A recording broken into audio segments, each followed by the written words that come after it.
오늘 하나님께서 우리에게 주신 말씀은 누가복음 7장 11절로부터 15절 말씀입니다. 누가복음 7장 11절로부터 15절 말씀 봉독하겠습니다.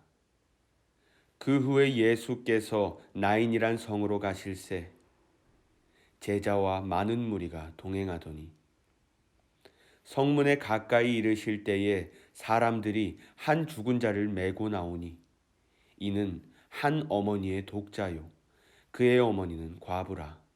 그 성에 많은 사람도 그와 함께 나오거늘 주께서 과부를 보시고 불쌍히 여기사 울지 말라 하시고 가까이 가서 그 관에 손을 대시니 맨 자들이 서는지라.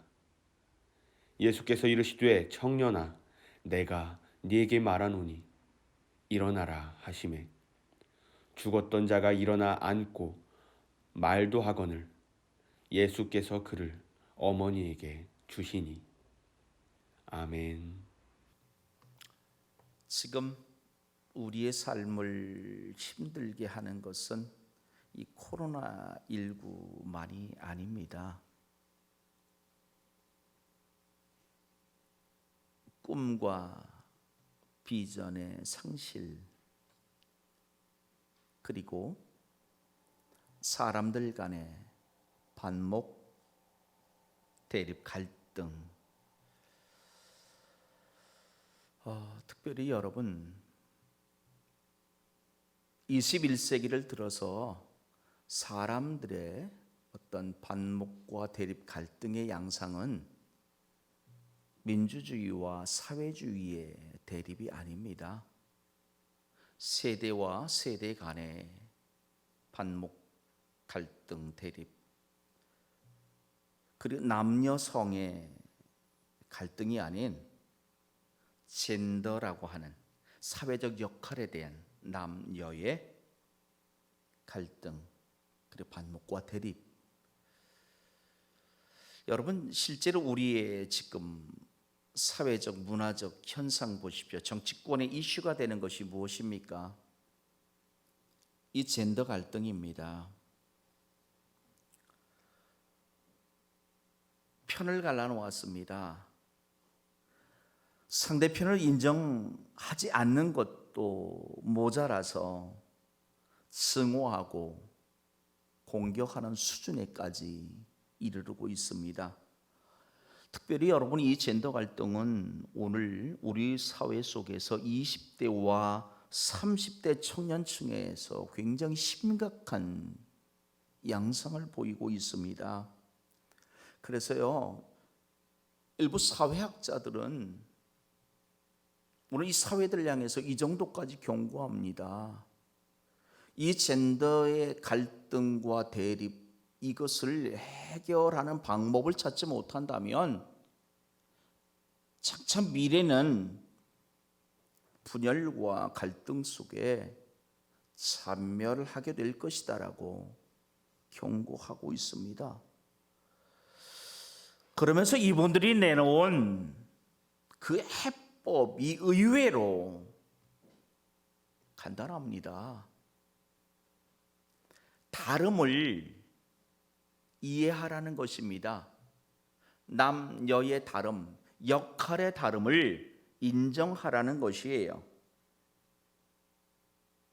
차이를 인정하고 더 나아가 존중하고 배려하라는 것이에요. 쉽게 말하면 오늘 우리가 살아가고 있는 이 사회 속에서의 위기는 코로나19가 아니라 사람과 사람 사이에 존중과 배려가 사라지고 있다는 것입니다.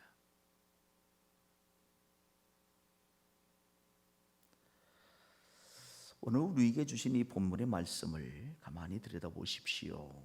예수님이 나인성 혼자 된 한 여인의 아들을 살리시는 이야기입니다. 이 아들은 어머니에게 유일한 희망인 존재입니다.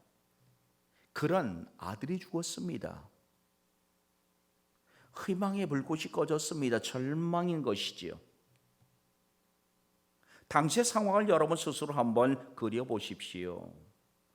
죽은 자를 장사하기 위하여 메고 나오는 사람들, 그리고 따르는 사람들의 그 행렬, 아마도 무거운 침묵과 슬픔의 행진이었을 것 같습니다. 누가복음 7장 11절에 기록되고 있는 이 사건을 마태와 마가는 언급하지 않습니다. 다만 마태는요, 마태복음 11장 4절과 5절 요한의 제자들에게 답을 하시는 장면 속에서 얼핏 언급을 하시고 있어요. 예수께서 대답하여 이르시되 너희는 가서 듣고 보는 것을 요한에게 알리되, 세례 요한을 말합니다. 맹인이 보며 못 걷는 사람이 걸으며 나병 환자가 깨끗함을 받으며 못 듣는 자가 들으며 죽은 자가 살아나며. 할렐루야. 이때 죽은 자가 살아나며 라고 하는 이 말씀이 바로 이 누가복음 7장 11절 속에 나오는 이 나인성 혼자된 여인의 아들을 살리시는 이 사건이에요. 자, 여러분, 이 시간 우리가 말씀을 조금 더 집중해서 보면 어떻겠습니까? 오늘 이 기적이 어디에서 행해지고 있습니까? 11절의 시작은 이렇게 됩니다. 그 후에 무슨 일이 있은 후를 말하는 것이에요. 11절 앞쪽을 보면은 예수님이 백부장의 종을 치유하신 사건이 나와요. 백부장의 종을 치료하신 다음 날 바로 이 나인성에서의 이야기가 펼쳐지는 것이죠. 나인이라고 하는 이 성, 역사학자인 제롬은 당시에 나이스라고 하는 그런 아주 작은 읍이라고도 할 수 있는 성이 있었다는 것이에요. 가버나움에서 그다지 멀지 않은 곳에 있는 그런 성이었어요. 이 성이 같은 성이라는 것은 나이스라는 이 성하고 이 나인이 같은 성이라 이렇게 이야기를 하기도 해요. 바로 그곳에서 일어난 사건입니다. 그런데 이 기적의 현장에 참으로 많은 사람들이 있습니다. 목격자입니다. 성문 안에서 밖으로 나오는 무리가 있습니다. 밖에서 성문 안으로 들어가는 또 다른 무리가 있습니다. 이 두 무리가 지금 서로 마주치는 장면을 우리가 봅니다. 두 군중의 눈앞에서 행해진 사건이죠. 한 무리는 11절의 말씀을 보니까 예수님을 따르는 제자와 백성들이었습니다. 또 다른 한 무리는 누굽니까? 청년의 장례식에 참석한 친척과 이웃 사람들이었어요.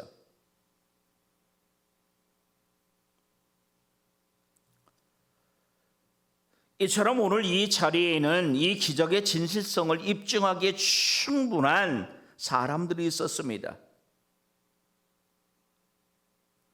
그리고 더 놀라운 것은 본문 속에 기록된 이 사건은 예수님의 치유의 이적을 드러낸 사건이 아니라는 것이에요. 본문의 사건은 예수님의 신적인 권능을 드러낸 사건이에요. 왜냐하면 어떤 능력과 자연적 수단을 동원할지라도 죽은 자를 살려낼 수 있는 방법은 존재하지 않기 때문인 것이죠. 이러한 가운데 예수님이 기적을 행하시고 있습니다. 아시는 것처럼 생명을 되찾은 사람은 청년입니다. 사실 우리가 여기서 주의해야 될 것은 청년이라고 하는 사람의 죽음이 아니에요. 죽음이라고 하는 관점이죠. 욥기 14장 2절의 말씀을 보십시오. 그는 꽃과 같이 자라나서 시들며 그림자같이 지나가며 머물지 아니한다라고 인생을 이야기합니다. 청년이 죽었습니다만 죽는다고 하는 이 사건은 청년만에 국한된 것은 아니에요. 여러분, 코로나19를 통해서 이 땅의 인류가 갖는 두려움은 죽음에 대한 두려움이라고 이어령 교수가 얼마 전 얘기를 했어요. 코로나19를 통해서요, 사람이 얼마나 연약한 존재인지, 또한 누구나 다 이 죽음의 강을 건너야 되는 존재라는 것을 인식하게 된다는 것이에요. 어쨌든 오늘 우리는 말씀을 통해 청년이 죽었다는 것을 인정하게 됩니다. 그 자리에 있던 수많은 사람들도 이것을 인정합니다. 지금 예수님은 성으로 들어가고 있습니다. 관에 든 청년을 만나기까지 예수님은 이 청년을 만나보지도 못하셨습니다. 그렇기 때문에 혹시라도 있을 이 청년과 예수님께서 공모하는 일이라는 것은 생각조차 할 수 없는 이야기죠. 청년은 죽어 그 시신이 성 밖으로 운고되고 있습니다. 당시에 유대인의 매장지는 성 밖 조금 떨어진 곳에 있었다고 합니다. 청년은 어머니의 외아들입니다. 여인에게 있어서 이 아들이라는 존재는 노년의 지팡이와 같은 의지할 존재입니다. 그런데 안타깝게도 이 아들이 그만 세상을 떠나고 말았습니다. 상한 갈대처럼 여인에게 등장한 것입니다.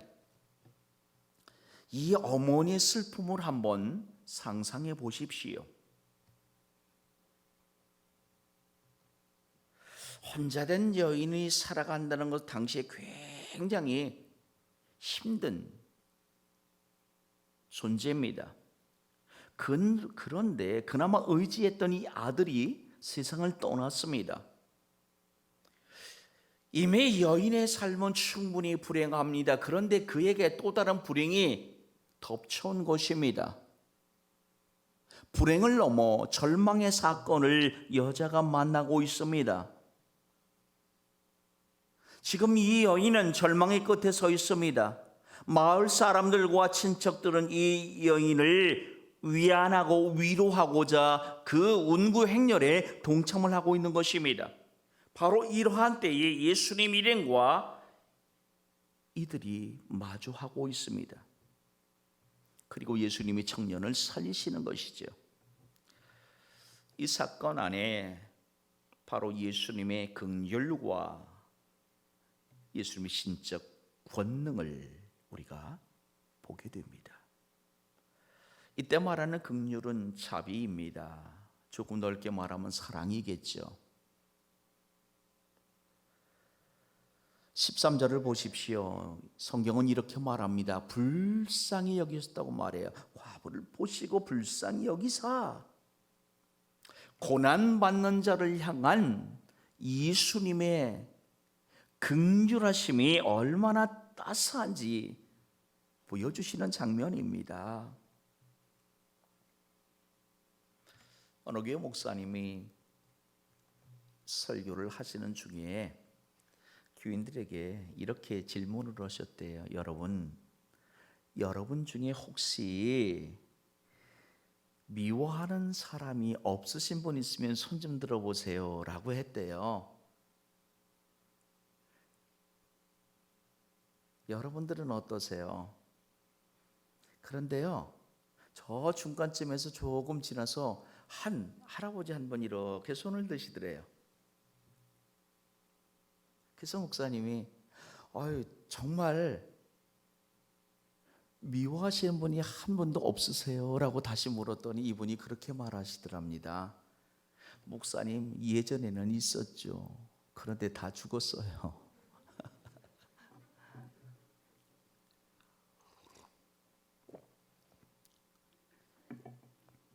사람들 대부분은요, 미운 사람 있어요.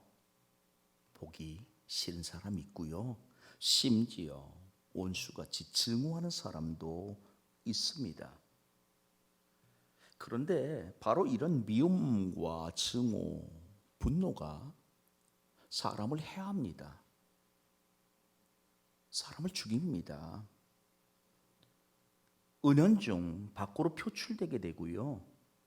상대가 상처를 입습니다. 그 상처로 인해 상대는 또다시 좌절하고 낙심하고 불안해하고 두려워합니다. 이 미움이라는 것이 그렇습니다. 증오라는 것이 그렇게 사람을 죽입니다. 그런데 안타까운 것은요, 본인도 죽는다고 하는 사실입니다. 마치 미움이 사람을 죽이는 것이라면 사랑은 사람을 살리는 힘을 가지고 있습니다. 오늘 예수님에게는 사람을 살리는 이 긍휼의 힘이 있습니다.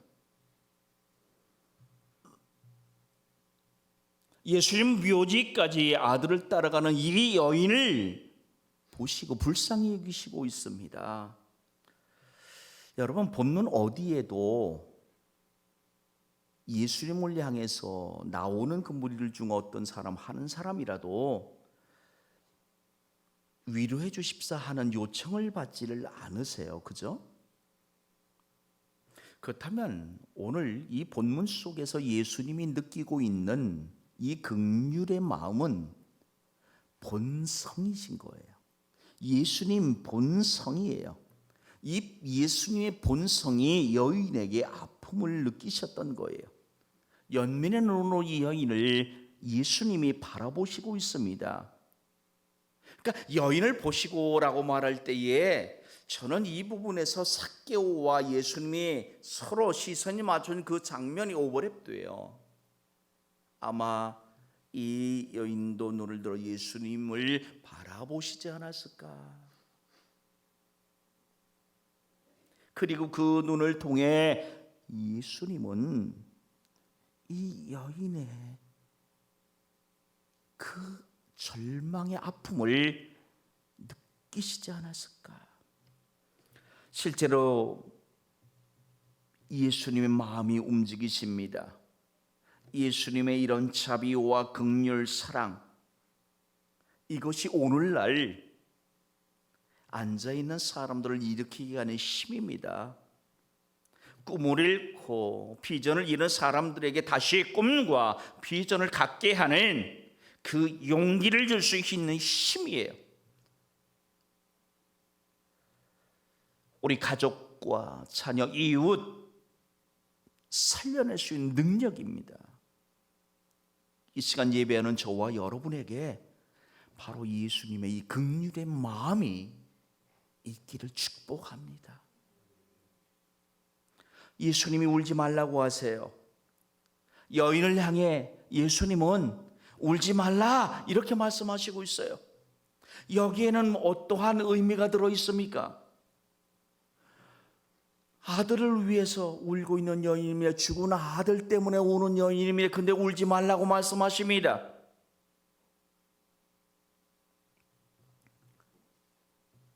혹시라도 이 아들은 이제 죽은 자가 아니라 다시 산 자가 될 것이기 때문이라는 말씀은 아니었을까? 여러분, 말씀을 묵상하다 보면 이 여인이 울지 말아야 할 이유는 바로 그것이었습니다.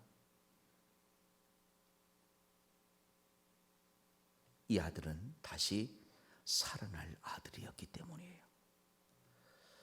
오늘 이것은 이 땅을 살아가는 저와 여러분이 죽음이라고 하는 이 경험치 못한 사건 속에서 슬퍼하지 말아야 될 이유이기도 합니다.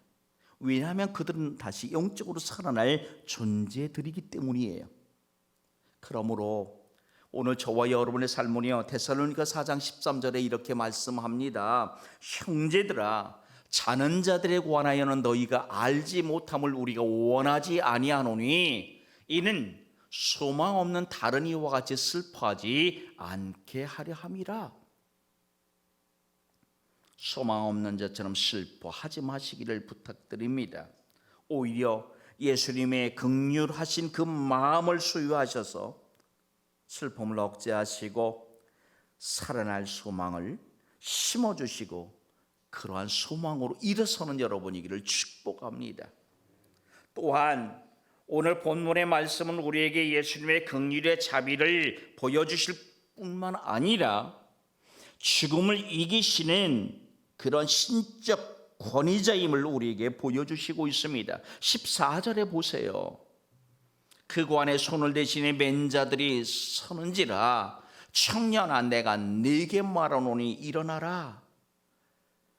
당시 유대인들이 절대로 만지지 말아야 할 것이 두 가지가 있었습니다. 그 하나가 나병이라고 하는 한센병자들을 만지는 것이고, 또 하나가 죽은 시체에 손을 대는 것이었어요. 부정한 것이었습니다. 어떤 질병이 옮을까 염려했기 때문입니다. 랍비들은요, 이것을 사람들에게 철저하게 가르치고 통제를 할 존재들입니다. 예수님은 랍비입니다. 그런데 놀랍게도 예수님은요, 한센병자를 터치하셨어요. 그를 치유하셨어요. 어느 죽은 자를 또한 터치하시고 계세요.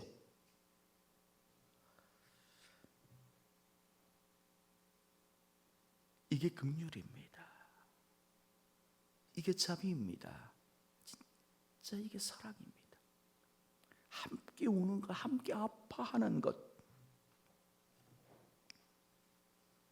예수님은 가까이 오셔서 그 시체가 들어져 있던 관에 손을 대시고 있습니다.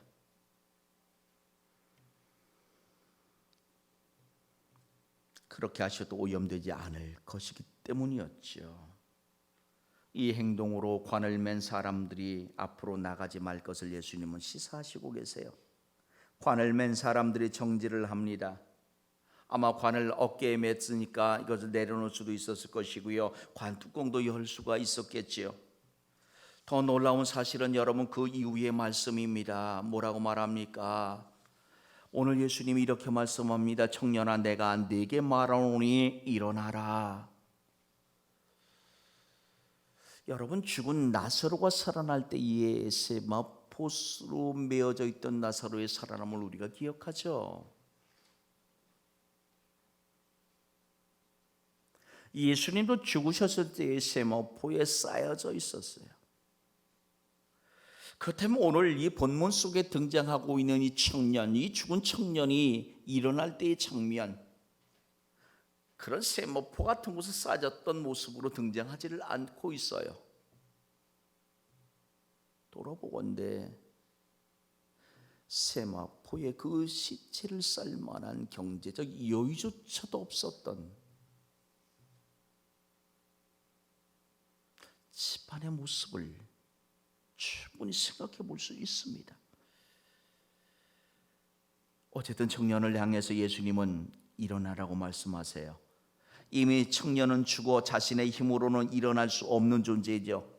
영적으로 본다면 저와 여러분의 죄의 허물로 인해 죽어 우리 스스로 다시 영의 회복을 할 수 없는 존재예요.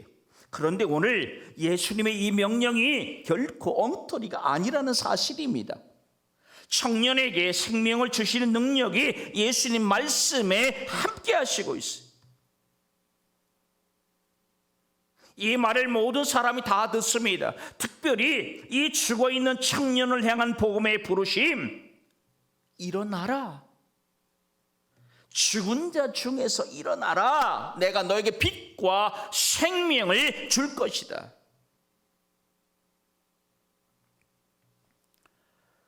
죽음까지 지배하시는 능력, 여러분, 이 신적인 권위가 15절에 보니까 즉시 증명되고 있습니다. 죽었던 자가 일어나 앉았습니다. 심지어 말까지 합니다.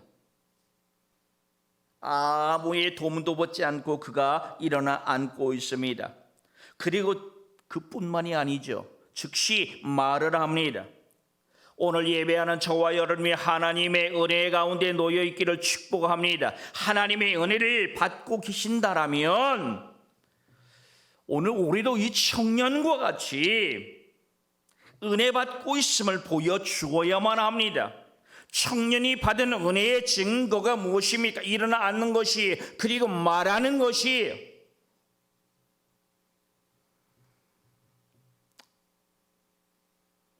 우리 하나님 우리에게 영적인 생명, 영적인 은혜를 주실 그때마다 입술을 열어 기도와 찬미로 영광 돌리시기를 축복합니다. 이것이 우리가 영적인 힘을 얻고 또한 세상에 나가 영적으로 하나님을 증언해야 될 증언자의 역할인 것이죠. 더 나아가서 예수님은 놀라운 이 자비 긍휼의 끝판을 보여주세요. 요즘 말처럼 끝판왕이시잖아요. 사랑이. 다른 제자들을 향해서 예수님께서 지금까지 하셨던 대표적인 말이 뭡니까? 나를 따르라예요. 그랬더니 즉시 따르니라. 그런데 오늘 성경을 보십시오. 이 청년을 향해서 예수님은 다른 제자들 같이 너도 나와 함께 가자 말씀하지 않으세요.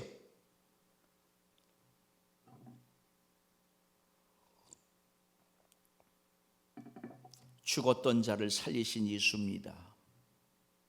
이 청년은 죽었다가 살아났습니다. 많은 사람들이 증인이 되었습니다. 이 정도라면 복음이 얼마나 큰 도구로 사용할 수 있겠습니까? 내가 살린 존재가 여기 있습니다. 여러분 나의 권능을 보세요. 나의 긍휼의 능력을 보세요 라고 사용할 것 같은데 예수님은 그렇게 하시지를 않아요. 내가 너를 살렸으니 나를 따르라. 내가 너를 살렸으니 너 내 것이야 라고 말씀하시지 않아요. 오히려 청년을 어머니에게 내어주시고 있어요. 효자 되라는 것이. 왜요? 앞서 말했던 이 여인에게 있어서 이 아들은 노년의 지팡이입니다. 여러분, 청년은 육이 살았습니다. 그랬더니요, 여인은 영이 살았어요. 아멘. 아들은 육신이 죽었지만 어머니는 마음이 죽었어요. 그런데 오늘 예수님이 육신에 죽은 아들만 살려준 것이 아니라 영이 죽은, 마음이 죽은 어머니를 실은 살리신 거예요. 죽음에 죽어나는, 죽음에 두려워하는 사람들 앞에 죽음에 죽은 자가 나라는 것을 보여주시면서 그들의 죽어있는 영혼들을 지금 예수님이 살리시고 있어요. 여인을 향한 예수님의 특별한 춤. 여러분, 이 여인의 일생의 삶이 어땠을까요? 청년의 일생의 삶은 어떠했을까요? 오늘 예수님의 긍휼, 예수님의 그 신적 권능이 나를 다시 살리셨습니다. 다시 살아난 나로 인해 청년이 다시 삶으로 어머니가 살았듯이 내가 다시 살아남으로 여러분 누군가가 살아날 수 있어야 합니다. 오늘 나를 통해서 살아날 그가 여러분 누굽니까? 청년아, 내가 네게 말하노니. 이 청년이 우리입니다. 저와 여러분입니다. 하나님의 긍휼로 다시 살아나셨습니다.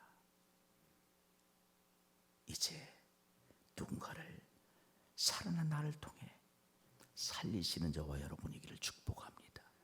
기도하겠습니다. 하나님, 예수님의 긍휼을 봅니다. 예수님의 자비와 사랑을 봅니다. 예수님의 신적인 권능을 봅니다.